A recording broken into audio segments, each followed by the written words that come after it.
Hello and welcome back to another episode of Success Clues. I have my good friend with me today and best-selling author, Mr. Scott Jarrett, man. Future hack, best-selling author on Wall Street, Amazon. Man, congratulations. Thank you so much. Thanks for having me today. Nah, no problem, man. So, what made you want to write the book, Future Hack?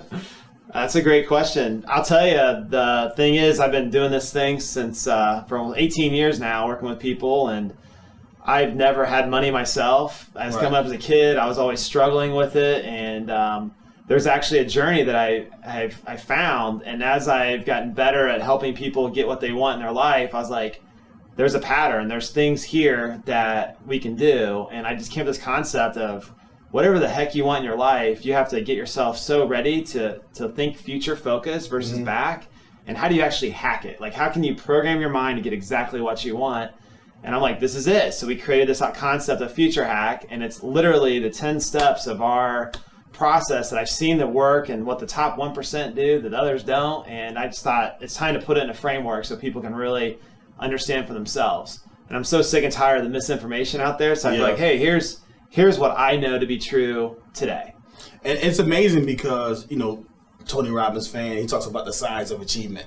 And what the 1% are is that discipline of believing in that science and believing in those numbers that work. So it's amazing. Like, think about where you want to be, and then let's reverse engineer and set up a plan for you to get there. Right. Oh, it's like, the 1% crazies, right? Yeah. We talk about that. And, when John F. Kennedy said, I'm going to go to the moon, he didn't know how he was going to get the moon. He said, I'm going to the moon. Right. Y'all figure it out.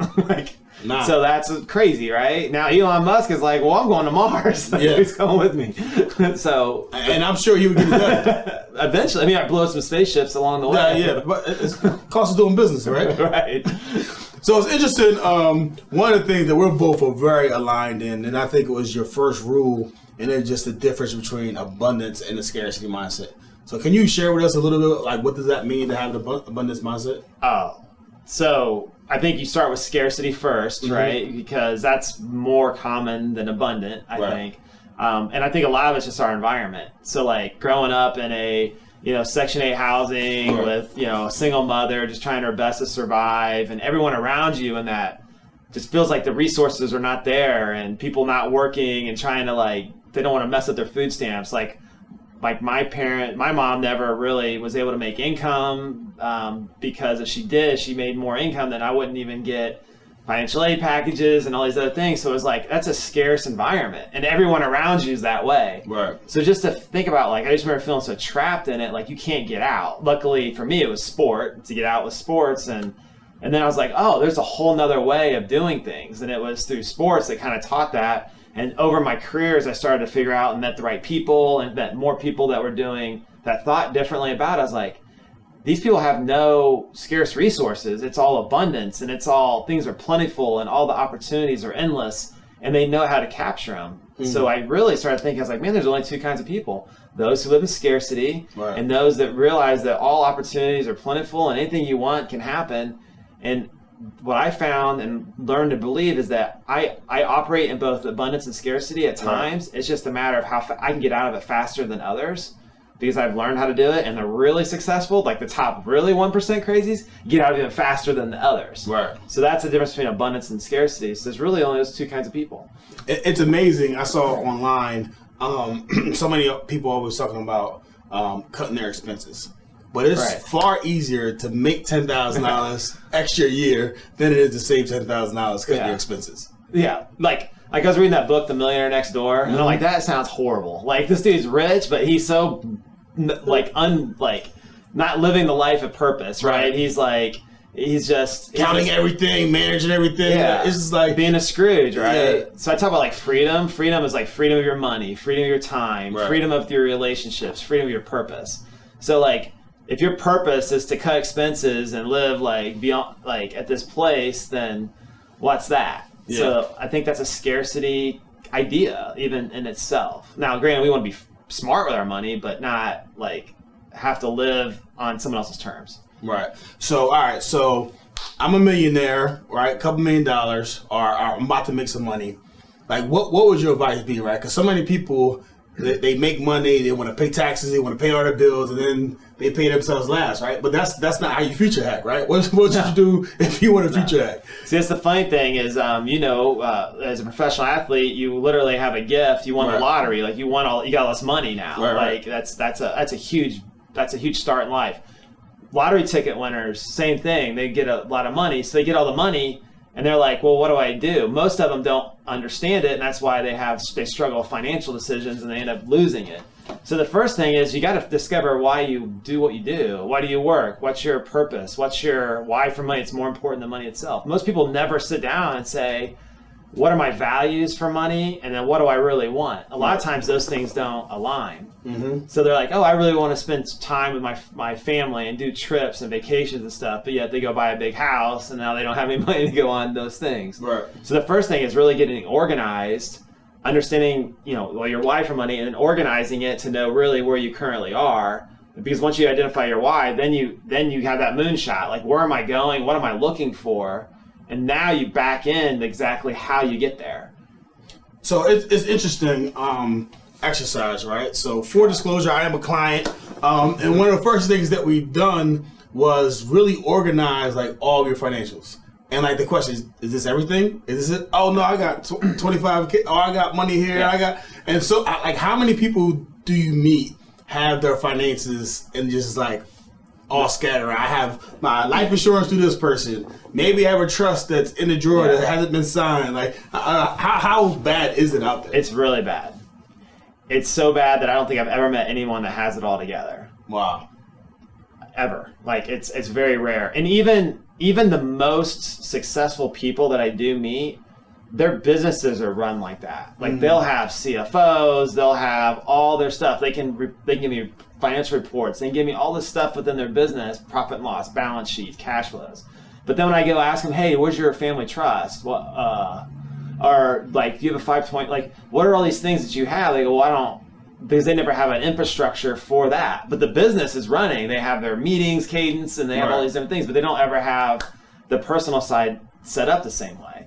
So you have to have almost like a personal CFO help get that side organized to where it runs like a business. So it has a balance sheet, it has a net worth statement, it has cash flows and protections, and it's got a purpose, and it's got vision, and it's got core focuses and those things. Right. That's the personal part of it. And it's there, it's just never been organized or someone's ever coached you through it, because usually if you got $1 million, you go to the bank, it's like, well, I want the $1 million. I'm going to go tie that all up for you. Right. I'm going to give you 6%. Right. That's not, yeah, that's all. Great. What's your why for money? And how are we going to create this to be 10 million? Like, that's not the conversation. It's like, hey, here's the product that's going to fit that $1 million. It's just perfect for you. Yeah, that's awesome. It's crazy. Like the question in last seasons you're on, we talked about the question like, all right, a part of getting organized. One of the questions like, all right, if you get hit by a truck, like, if you get hit by a truck, like, how much do you want to get paid?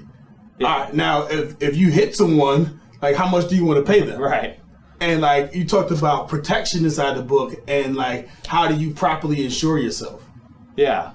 So yeah, in the book is a whole like control your controllables, and the controllables are that you can't control if you get in a car accident or not. Right. What you can control is if you have the right amount of protection so that it doesn't come in and take your money. Right. And that could be from a car accident, from you hitting somebody, someone hitting you, like where you can't work, or someone suing you. So, but most people don't even understand what their value is.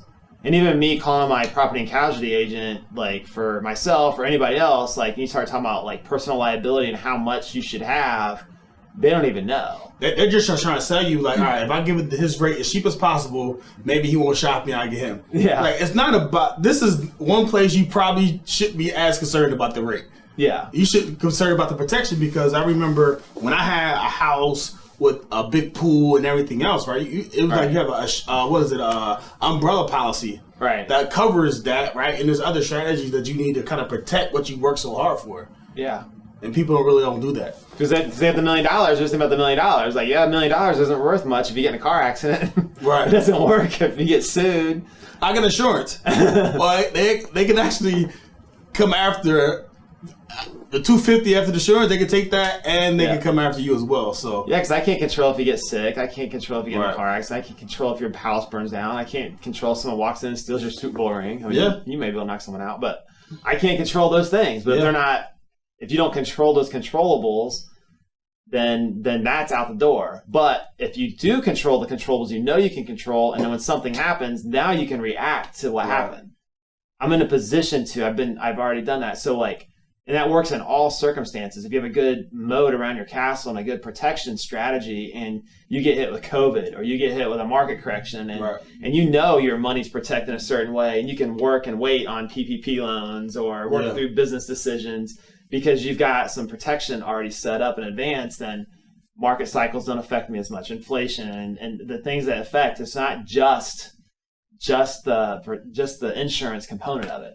Wow. So you brought up COVID, and then in the book you also talk about the rules of money and like the disciplines around money that you have to have, right? And you know, as a financial advisor and as a future hacker, like you realize that there's both opportunities in bear and bull markets, right? Yeah. And we're probably still in a bull market, I would assume. It seems like it. Sure feels like it. And it's crazy, like all the predictions is like, every 7 years is a cycle, and like we've been in this 12-year, I don't know how long it's been. So who knows how they're financial engineering when this boom or when this bust will ever come. But talk a little bit about like COVID, back to that abundance mindset. Like what were some opportunities like then and now where you could like kind of place your money? So I'll tell you, like when COVID hit and all this stuff started happening, all of our investment strategies are based off evidence and rules. And it goes back, like you'll see this right now, like blockchain technology, and you'll see it with like the way it works. So basically blockchain just really takes something and puts a binary code to it. It's like a DNA code, and it programs like this is the code, and you tell what you want that to do. Well, it's the same thing with your money. If you don't program it to do something, it's just going to do whatever it does. So if your money is already programmed to make a decision based off of something that happens and it reacts to the decision, then you're in a position that should be good. There's always two sides of the market. Either you're on the good side or the bad side. So it's like whichever way you're going to be. So when COVID hit and all these, all the things started to go through, you know, there was a lot of people are saying the world's going to end, and the other stuff is like, well, let's look at the evidence of this and see if this is true. And if you look at any major pandemic that's happened, there's actually a cycle. And so you look at the evidence, you look at the rules of what happened, you look at like what governments typically do when things happen. So for us, the money was already programmed to make decisions based off of the economic cycle at the time. All economic indicators were green. There was no rock in the system. The history said that the market would be after 6 months of COVID, they'll be positive back to where it was. It'll be okay. After outbreak, it typically is what happens. 6 to 12 months, it's back to where it was. So, and we looked at every single one. Then you looked at the fact that all these economic indicators were happening and they're all green, and then all of a sudden that we just followed the trend. So when the money flows start happening, you're like, okay, so we're moving into more safety. So we're moving into more bonds, low risk stuff at the time. And then we were out of international. We were into like healthcare. We're in consumer staples. We're in technology. We're in all these places that were the first ones out of it. So when the federal government lowered interest rates, bond prices jumped up 20%. Like our bond, we call it 007 bond. It's an evidence-based strategy, and it just moved into those treasuries. It was like 20-year and 10-year treasuries. It was crazy with those three asset classes. When interest rates went down, the bond prices went up dramatically, and it weathered that storm. So if you're in a conservative portfolio, you actually made money through that. Moderate made money. Growth maybe had some down. Aggressive felt a little bit different, but they were tilted down. So when things started to stabilize, and then those models said we're going to go back into what the current position was because you're using evidence. They just go. So now you're getting like year to date, you're up almost 17% in an aggressive portfolio, and so you're riding that what you would say is a bull market up, and we're like, we don't know when it's going to end or what, but we follow those rules. So in the book in chapter 10, it talks about have evidence, have rules for your money, program it based off of what your why is, and have an investor DNA, know what it's clear and intentful for, and then build it out, because you may need that money for your business. You may need it for something else. So how do you get those dollars to work for you? So you got to make sure that if it's evidence or rules, that's how it works. So for us, the experience was very, it was harder to deal with people's emotions because we were like very logical about it, and we knew this is a double down opportunity. Right. So our portfolios adapted. Real estate values, we saw huge opportunities in real estate. We knew interest rates were going to go to zero.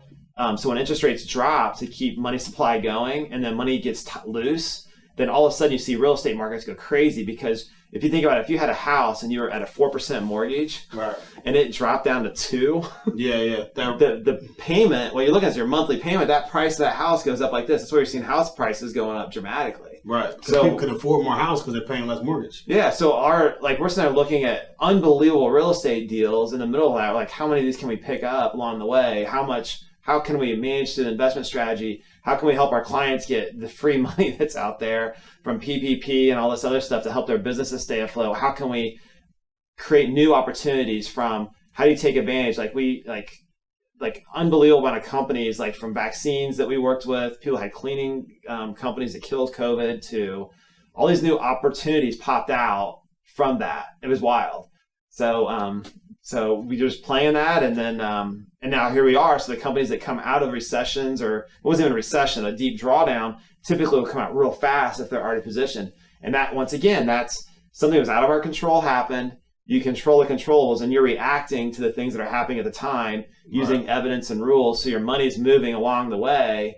And then when it comes out of it, and then you have like a 12-month bull run like this, you are so positioned to Now the question is, what's to do next? That's we don't know. Right. But that's not my job to know. My job is to adapt when it happens. Yeah, that's great. And have the information to adapt, right?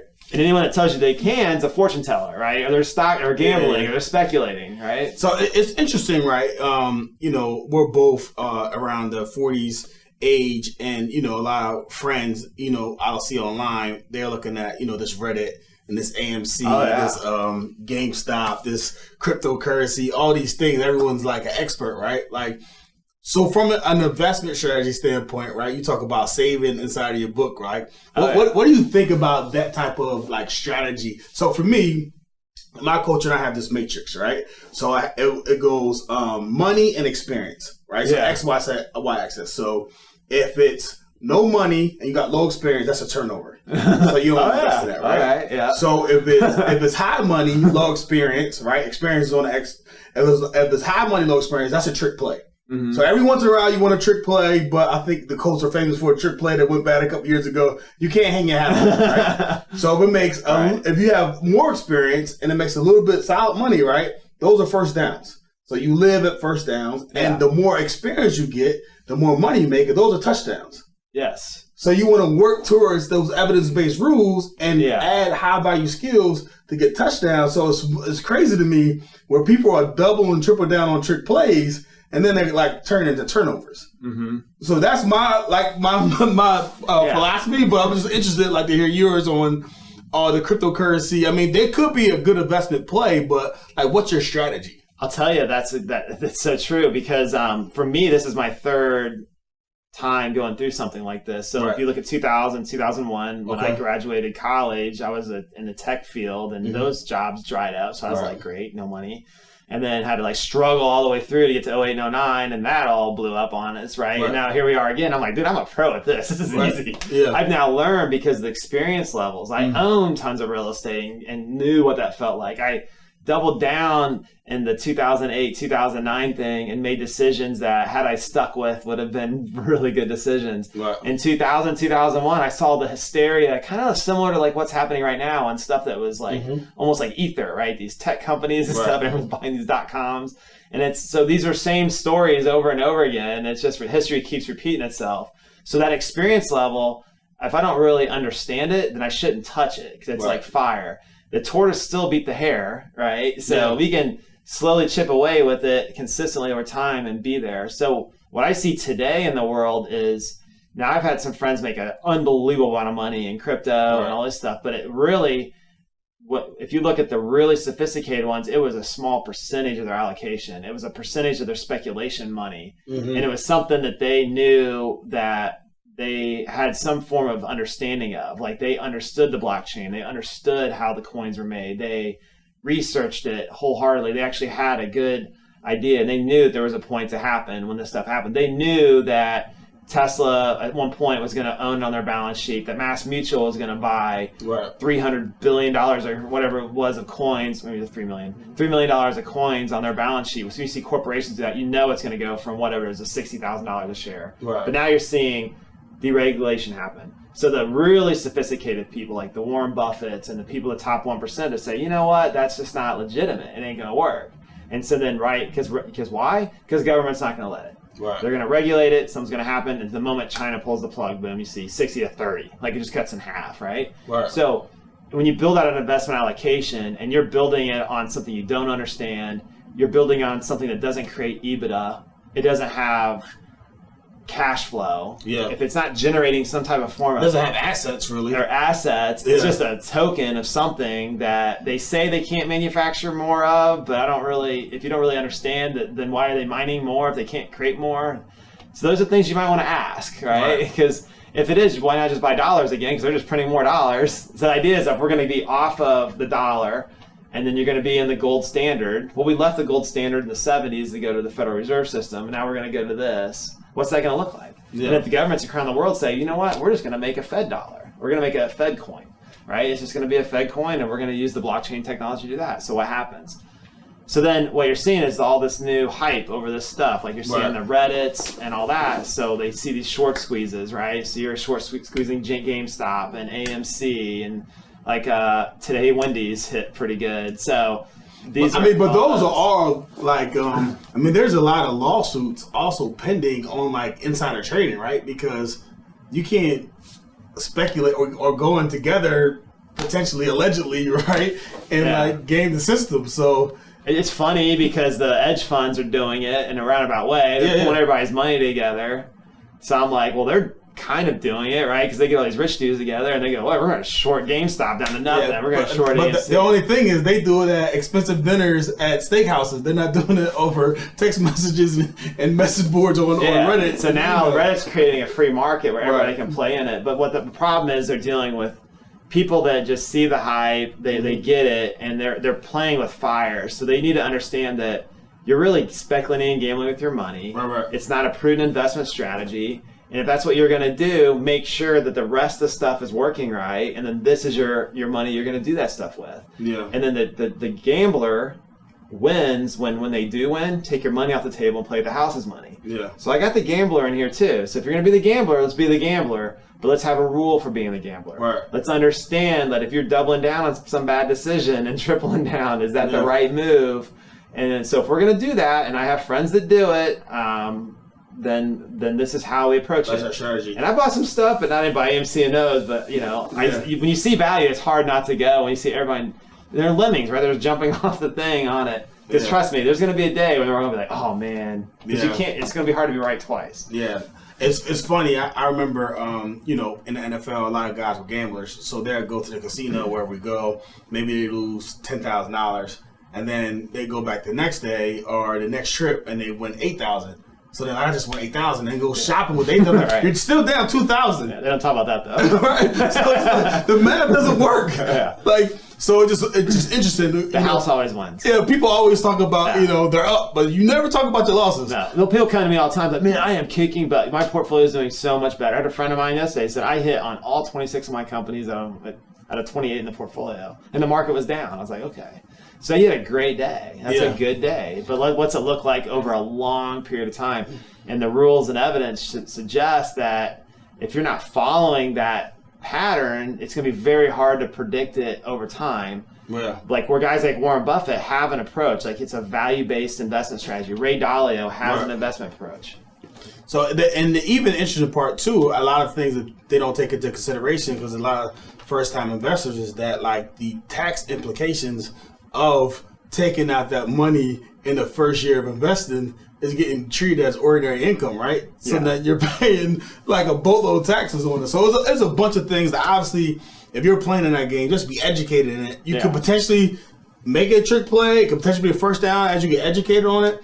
But like, I think back to your point about having a philosophy is just like dead on, and like wherever you're at in your investment, allocation, 1 million, 10,000, whatever that number is, you should always have some type of psychology behind it. And to me, it's hard because I'm a financial advisor, right? CFP, however you want to call it. That's what I am. But when people come to me and they say, "Hey, should I do this or should I not?" That's really not my place. Like my job is to really, I say, all right, here's the pen. How can I help you write that story? How do I help you for yourself discover how to do it? Because I want to teach them and tell them, but it's like if you educate them, then they will be better stewards of their own money going forward, and they'll be better at it. So it's like, how do I get that through? And so it's like, how do I? Because our mission was always to educate them, guide, and counsel people toward reaching their full financial potential. Because I'm not going to be with you all the time. So how much information I can give you is like, all right, so if you're going to do this, then this is the percentage of how you do it. And we've even had to create specialty products for people that want this stuff. So we created a 10x model, which just buys. All right, these are the companies that have 10x explosive growth, but there's rules, there's evidence, here's a speculative piece of the portfolio, here's how it's built out. So you at least have something you can have. And if you want leverage, we've got a leverage equity, we got options. We had to build models and portfolios that would have some form of structure and rule to it. So if you do want to play in that space, this is how it look. Yeah, that makes a lot of sense. So earlier in the year, I think first year, you had a brand change, right? So you were before Scott Jarrett, right? Yeah. Near and dear to your heart, of course. Yeah. But then you went to Invst, right? Yeah. Talk about that a little bit. Like, what was the change about? Like, what were you thinking about? Future focus with your company. Yeah. So early back in 2003 when we started, it was we couldn't think of a cool name, so we just called it Jared Bunch. So it was Scott Jarrett, Brandon Bunch, and created a company. But what was important was it was consulting. Like we wanted to be a consulting business, and so as we went on, it was like people started to know us for that. And fast forward 18 years later, you're like, okay, how do we do this now? And I didn't want it to be about me. I wanted it to be about, and our mission stayed the same. It never changed. But then our tagline, we dropped the consulting, and we said we make money work for people. That's really what we do.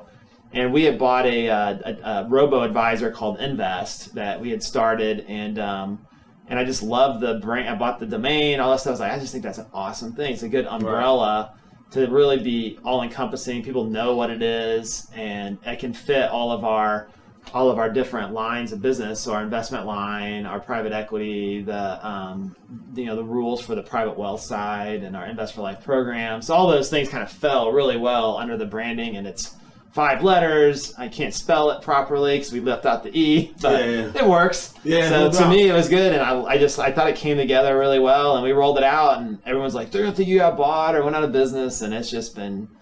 It was the right move for us. That's awesome. And in addition, you have offices really in Tampa. I know you have one in New York or New Jersey. Yeah, Tampa, New York, Sarasota, Naples. Yeah, we're spread out. So on that front, are you looking for more offices, or what is your strategy? Like, what are you looking for as your growth trajectory in the upcoming years? So our mission, our big goal is to me, it's getting people to be worry-free, become financial independent. Is we want to get 1 million people to be work optional, to be this point where they're free from financial worry. So for us, we're really location agnostic, especially today's world. We can do Zoom calls and all that. So when those offices popped up, those are friends. Those are other advisors that want to be part of our tribe, if you will. And your back office system and your frameworks that has been working successfully. So they get access to our Invest for Life programs. They get access to our Invest platform, our Invest View financial curriculums and stuff like that. So they jump on, then they have access to all of our intellectual capital. We become a service provider for them, help them grow, but then more importantly, do their values align with ours, and are they really wanting to help people? Because I find that when you affiliate with financial institutions and some things of that nature, they have a different agenda where we still maintain our fiduciary responsibility to our clients. So that's really our thing. But however we get there, I know that we want to get to this 1 million people thing, and if it's all virtual, then that works. And we're in 48 states now. So but that's where we are. So our growth is definitely, we're growing exponentially because this stuff is very new for people. So, but that's our big thing. Nah, that's awesome. So towards the end of the book, you have a call to action, and I love it. And part of my Champion You self-development program, I kind of have the same thing in terms of like, it is scary for a lot of people. And I've done it in college where you write your eulogy. So why is that important that you task someone with writing a eulogy? So if you're going to discover why you do what you do, you got to ask yourself right now, if you were to die right now, like you got to have a tough conversation. So if you were dead today, what would it say? Right? Dash. That's it. Like, it's done. Like, did you get in a fight with someone? Do you want to make up with somebody? Did you not do that business you always wanted to do? Did you not go on that trip you always wanted to? Like, what happened? Like, what are they going to say? And if it's not complete, well, then what would you want it to be? Right. So to write your eulogy and go through that whole process, you have to get really clear and intentional. The only way to get there is you got to go to a really dark place and figure out what that looks like. And then if you can get clear and really deep with yourself and go through like this why that we've created and like understand what that is and really write it out and say, this is what I want. Now we've got the roadmap to go for. Wow. Because guess what? I just gave you the gift of life. You're not dead. Yeah. How long are you going to live now? How many years are we going to do? Do you want to do it in 80 years? Do you want to do it in 100? Or do you want to do it in the next 5? So what do we have to change to get to that? Right. And then now we back into the process of how we get there, and then we define what values and money-making decisions you need to use to get these things, and it goes back to those 4 freedoms. Freedom of your money, freedom of your time, freedom of your relationships, and your purpose. And once we get that really clear, then you're there. So the book starts out with like, dude, here you are, you're dead. What happens? Yeah. Like, if you're going to future hack your life, well, you can't really, you're dead. Yeah. All right, you're alive now. I'm going to give you the gift of the rest of your life. What does it look like? Wow. And that's how you have to get there. Like, if you ever thought about like being dead, like there's quietness in that. Like, if you ever get to that point, it's like, it almost hurts your brain. Like if you get into religious stuff and all that, like if you can get to that moment and really get that clear and intentful, now you can start to play. So, crazy story. My brother passed away, right, when I was 04, second year NFL. I come home, I tasked some people with getting this tombstone. They didn't decide, so I was like, I'm looking to decide on a tombstone, I'm going to get it. So I go inside of the place, and I'm like, hey, she's on the phone, one of the typical small businesses. And she's like, can I help you? I'm like, yeah, I'm going to buy a tombstone for my brother. She just write his name, write your name, your phone number, write what you want on there, and I mock it up. And you got to agree to it, and then we'll get it. Oh, my God. So I'm just like, okay. So I write his name, write my name. Again, she's like, give me an hour. So like, all right. So I go get something to eat. I come back, right? So on the phone still. I don't know who is she talking to, still on the phone. She gives me a manila folder, and she said, here, check it, make sure it's right. I open up the folder, and she put my name on the tombstone instead of my brother's. And then she walked away. But for that moment, like, you just that Dr. Strange, right? Yeah. And you just think, like, what if it was me? Like, what would I have done different? Yeah. Like, what has my life meant? And it's such a powerful exercise. I mean, that was forced. Yeah. But you doing it, I know the power in it because it happened to me. And I constantly think about it, right? But it's just like, it's such an amazing experience to kind of think about that because you really start thinking about what really matters, while you're here. So it's definitely an amazing exercise. Yeah, it was powerful.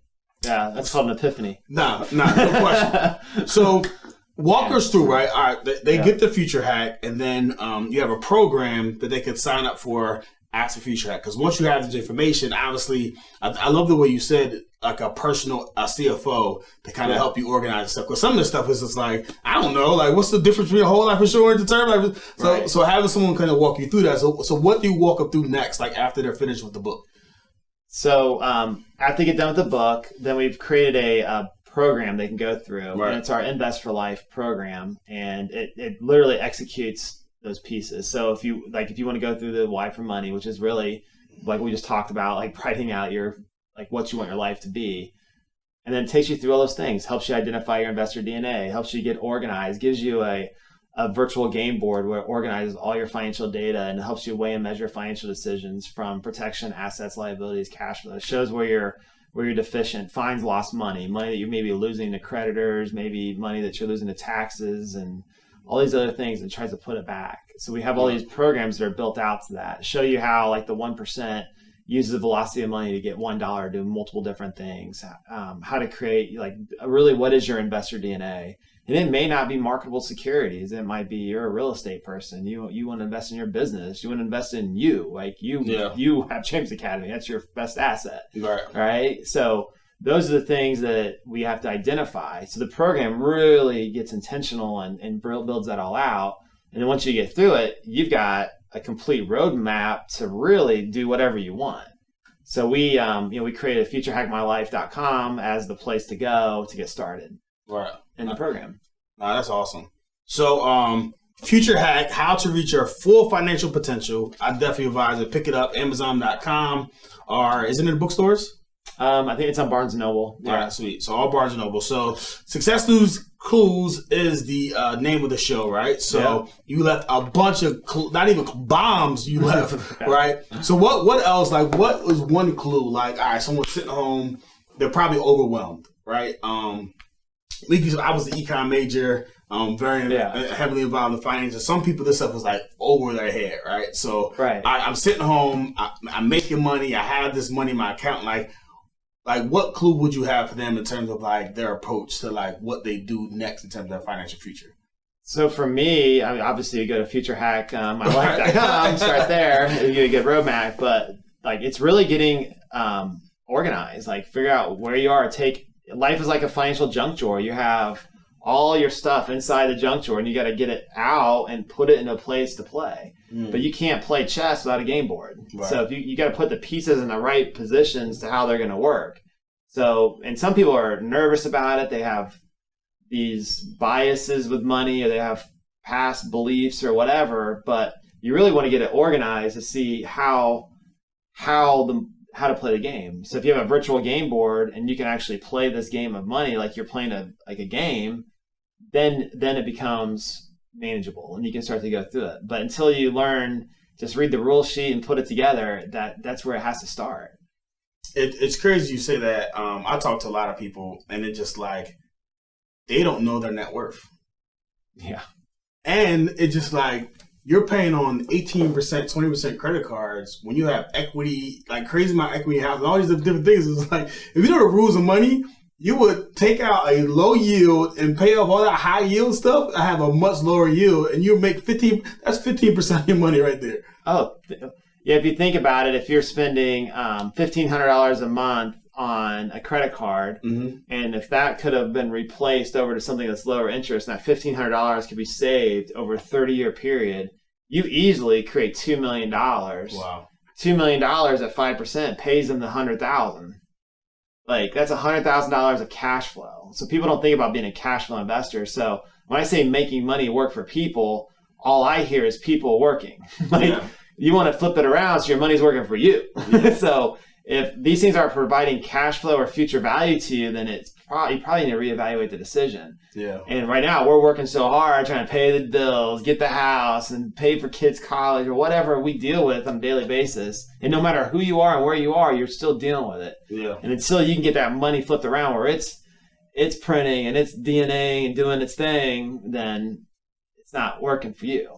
Nah, man, that's powerful. I use this analogy when I'm speaking and training that it's kind of like your vision, your own personal vision, and financial is a huge piece of it. But I used to I still do put puzzles together with my kids. And now I'm putting the pieces together and I have the box, right? I can very easily put that puzzle together, right? Okay, the white, I can see the green.